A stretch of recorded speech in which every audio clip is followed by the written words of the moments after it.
क्या है? दो प्लेटें। एक प्लेट में हमने कुछ रख दिए हैं लड्डू। इस वाली प्लेट में कितने हैं? 8। और इस वाली प्लेट में कितने? 11। तो अब बताओ ये चिड़िया अपना मुंह किधर खोलेगी?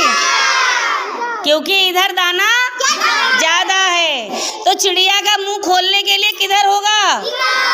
इधर होगा। चिड़िया की चोंच खुलेगी इधर, क्योंकि इधर दाना ज्यादा है और इधर दाना कम है, इसलिए चिड़िया दाना इधर नहीं खाएगी, ज्यादा वाला खाएगी।